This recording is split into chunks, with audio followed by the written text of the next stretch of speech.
Hello everyone, this is Andrew Price from BlenderGuru.com. Today I'm going to be teaching you the secret to creating realistic grass in Blender. Now the secret, or should I say many secrets to creating this realistic grass, is a combination of particle systems, the right material settings, and the right lighting. This is the view from the 3D port. As you can see, it's not very attractive, but when rendered it produces a fairly nice result. It's combined of 3 particle systems and 2 spot lamps overhead, so it's fairly basic lighting scheme. So let's get cracking. Start by opening a new scene. Now from the top view we're going to add a plane. This is going to be our ground, like so, and then add 2 spot lamps above it. Now the one on the right is going to act as our sun, and the one on the left is going to act as our reflecting sky. So I'm just creating the sun right now. Just going to set the color to a slightly yellowy pale color. Going to duplicate it, and then change the color of the duplicate to a darkish blue, and then set the energy to that to 4 and the sun to a 7. I'm just going to move them up slightly like so. Okay, so that's the scene set up. Moving on to the good stuff. Selecting the plane, we're going to be adding the hilly pattern to it now, so it's not just completely flat astroturfish looking slice of grass. So select, go into the edit mode, hit W and select subdivide multifractal. Change the number of cuts to a 5 and change the random FAC value to a 3. Now we're going to add subsurfing to smooth it out and hit set smooth. Okay, now go to the particle system settings in the object panel. Now this is going to, first we're going to be creating the grass particle system, which is the primary system. To start with, we're going to change the type to hair, which is useful. Hair is used for hair, fur, or grass. Essentially, are its 3 uses. Now we're going to change the basic amount to 8,000. And we're going to select these 2 buttons over here, random and even, and then instead of jittered, change it to random, and that'll make it more patchy and more chaotic looking. Change the normal value to a 0.06, and as you can see we've got some particles sprouting up out of there. And we're going to change the random value to a 0.045, and now it's looking more spiky.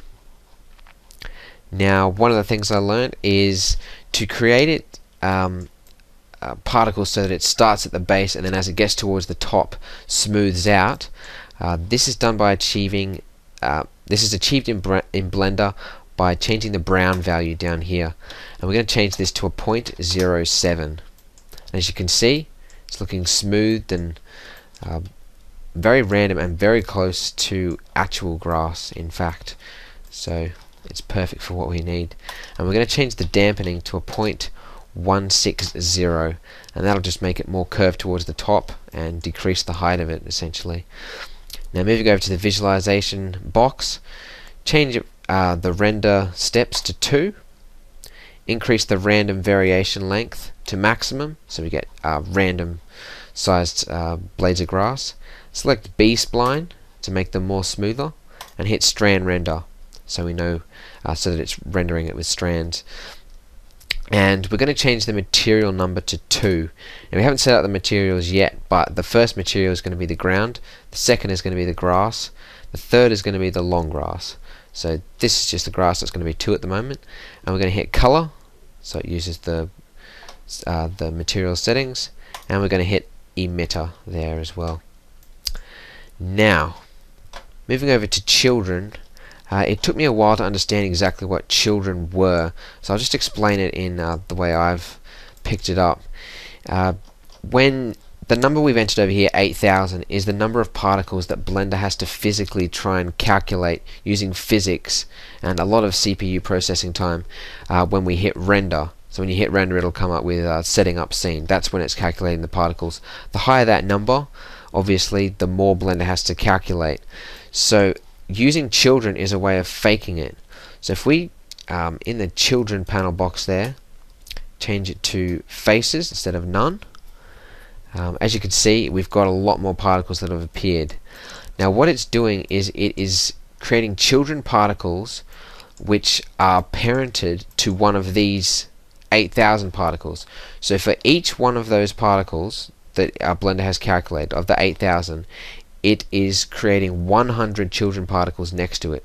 So it is essentially the number of particles that you see here, or that will be in the final rendered image, is 8,000 times 100. Now we're going to change the rendered amount to 150. So in our final image we will essentially have 120,000 particles, which is more than what you would be allowed if you change the total number over there, and chances are your computer would crash anyway. So with children there, that's just a very quick way and a cheap way of faking having more particles than you've actually computed. And it also allows us to create a lumpy pattern, because as you can see, for each group, I should say, of the parenting particle, we've got 10 or so, 100 or so other particles mimicking the exact behavior of it. So it's creating more lumpy textures. It's actually more lumpy than what we want. It's following it too, I don't know how to say it, too strictly. So we're going to randomize it within the parenting group. I hope this is making sense. So we're going to, in the rough panel down here, we're going to set the size 2 value to 0.52, and we're going to change the rough 2 value to a 0.2. As you can see, it's made it all frizzled looking, and we're going to change the threshold amount to 0.08, and that'll change the number of particles that are affected by its frizzy random behavior. So that's just randomized the children particles within the parenting group. I hope that makes sense. And I'm just selecting this children box here as well, and that'll apply any effects to the children as well as the parenting particles. Now that is essentially it for the grass grass particle system. We're going to move on now to setting up the material. So add a new material. We're going to start with the ground, and we're going to make that completely black, and that's because we just don't want to see it. Basically, I tried it with brown as I thought it would be in the physical world, and it just didn't look right. So we're going to add a new material now. This is going to be the grass. So in the editing panel, hit new, come over here and call it grass, and we're going to set the color to a dark green look, and we're going to change this, click the strands button here, and this will give us a pop-up menu, and we're going to hit surface diffuse, and that will diffuse the surface of the grass as a whole instead of just the strands individually. We're going to set the distance to a 3.3, which is, I think, the same as adjusting the spec setting over here for a normal object. Now down these figures down here define the size of the particle itself. So the end value is the pointy bit of the blade of grass, so we want to set that to the lowest possible, which is 0.25, and we're going to set the starting value to a 1.3 value. So it's going to be fatter at the bottom and then thinner as it gets towards the top. Now we're going to depress traceable, and we're going to hit Z transparent. We're going to add a texture and change the texture type to a blend, and we're going to hit colorband here. Now this is essentially like painting each strand of grass as if it were lying down.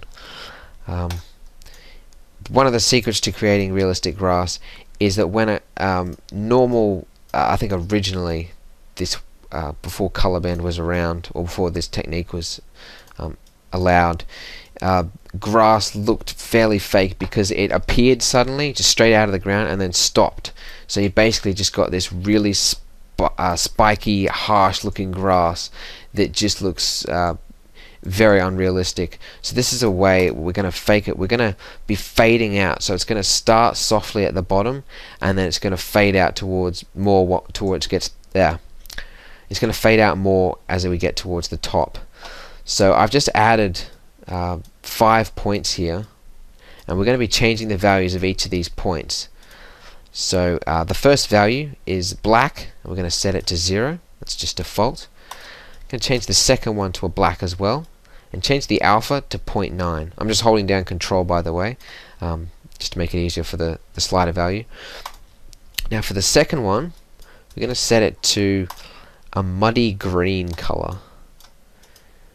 So you just have to judge it by eye, like I am here. And we're going to change the alpha value for that to a 0.7. Actually, if you hit the alpha button here as well, you'll be able to see it previewed, how much alpha you've given it. The third part, I'm not sure if it's third or fourth, whatever you want to call it, is going to be a leafy green color. Let's set it to about that, like so. And the alpha value for that is going to be a 0.6. And lastly, it's going to be a mustardy type color. Now what this is essentially doing, and I'll set that to an alpha of 0.5 for the mustard yellow color. So down at the bottom here where it starts is going to be black. Now this is going to be imitating shadow, as if the grass was actually casting a shadow, which we're not going to be using, by the way. So it's faking that, and then it moves up to a muddy green color, and then the normal green color, and then towards the top it's going to be yellow, where most grass usually dries up and is affected by the sun more, so that's why it's yellow. And this last one I'm going to set to a bright yellow, so almost whitish color, like so, and set that alpha value to 0, and set the last one to 0 as well, which is a black. And just bunch these up towards the top, like so, and do the same with the bottom one, like that. You might have to just experiment with these colors. Once we've finished, you can go back and adjust it as you want. Change the preview type over here to strands, and we're going to set the alpha value to 0. And finally, change the map input to strands and the map to value to alpha. Now as you can see in our 3D viewer over here, we can see starts off black, and then as each strand gets towards the top it fades out and turns yellow, and that is exactly what we want. So I just double check that's alright. If we were to render right now, it's a bit hard to see what's going on because it's all black. If we were to render right now, we can see we've got some nice looking grass. It's looking slightly lumpy, got the randomized Brownian texture within it, and it's looking fairly nice. So that's the basic grass worked out. We're going to move on now to creating the longer grass particles, as well as adding the flowers. So to add another particle system, hit the arrow button next to the part number and then hit add new, and change the name of it to long grass. Set the amount to 300, and also set from the drop down list we're going to set it to hair again, and you can change the segments to 2. We're going to click random and even again, change it again from jittered to random, replicating a lot of these same settings that we used before, I guess. Set the normal value to a 0.7.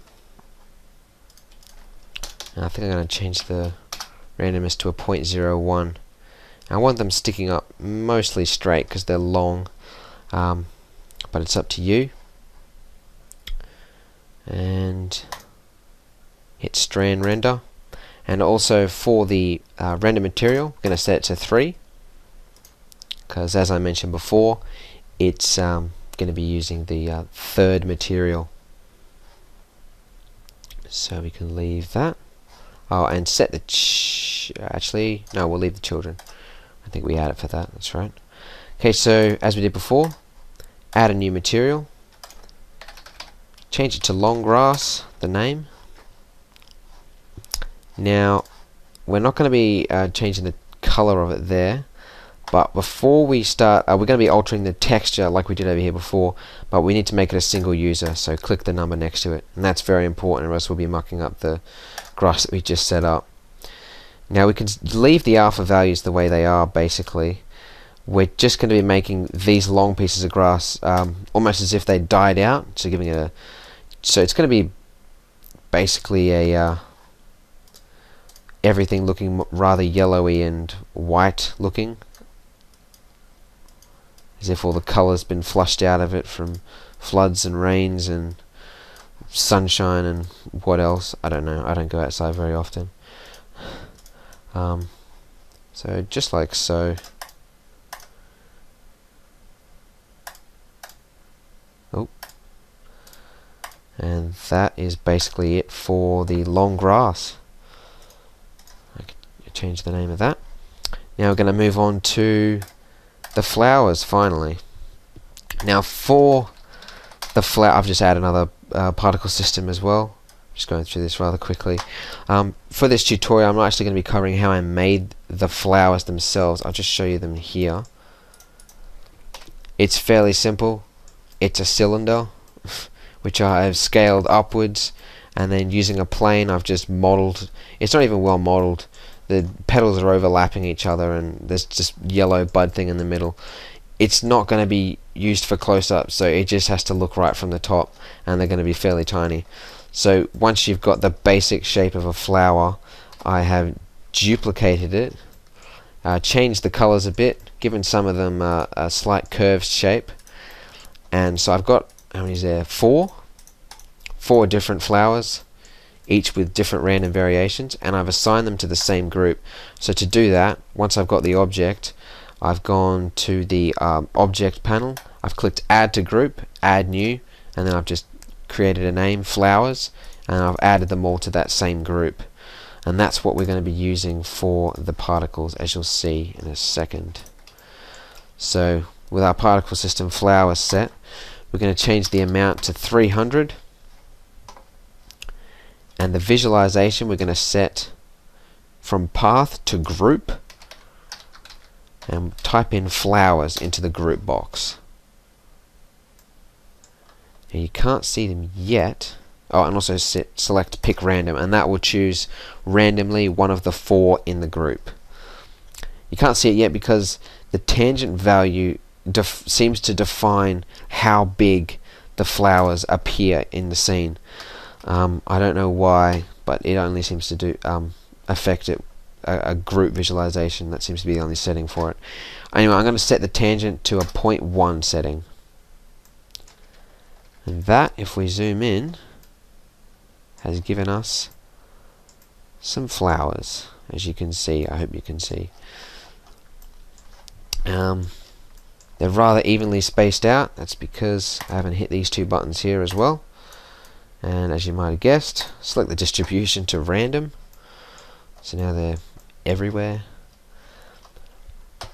And render material, you can leave that because they're using their own rendering because it's a visualization. And for the children, I'm going to change it to faces again. Change both of these amounts to 6. The top box here, this amount here, that just defines what you see in your viewer, by the way. It's the same as what you see over here, the display percentage. That's just, yeah, defining how many you see in your viewer. The bottom one is what's actually rendered, so keep that in mind. You might want to experiment with how many flowers exactly you want. I can't remember the exact amount I used for the children. I think that's 6 is right. I'll just, actually, I should mention, you can turn off all these settings here because we're not using any array or any shadow in this. It's all faked by our grass texturing that we made earlier. And I'm also going to set the OSA to a 5 value, and I'm going to change my dimensions to 1280 to 720. So that's just 720 HD quality basically. Now if we hit render on that, it has created a rather nice looking grass looking plane. One final thing I forgot to show you actually was how to set up the sky. I'll just show you that now. If you click the world's buttons, add a new texture. Now this texture I pulled off cgtextures.com, where I usually get them. This is just a sky 032. I'll put the link up on my blog if you want to go and grab it yourself. It's really good texture. I'm just going to change the size of it here. Oh, first of all, go to the map to panel, hit horizon, and then just going to scale it down. So just using this 3D viewer up here, I'm just changing the settings. Because grass is going to be filling up most of the image, we're just going to be eyeing up this one here. I just want it to look about there, probably, or about there. So just judging by eye. And if we render it now, we have a nice sky texture in the background. So that basically sums up this tutorial. I hope you've enjoyed it. If you want to learn how to animate this grass, by the way, just visit my blog. I'm going to put a note below the video just stating, just showing briefly how you can use textures to animate this grass here. Yeah, as you can see, using the grouping visualization tool, you have the potential to create some really kick-ass grass or foresty scenes. You can add all sorts of weeds and any sort of patterns you want in there. You can go nuts. So yeah, I'd really like to see any of the renders you guys make. So if you do complete this tutorial, throw it up on imageshack.us. Send me a link in the comments section. That'd be really good. I hope you've enjoyed it. Thanks for watching.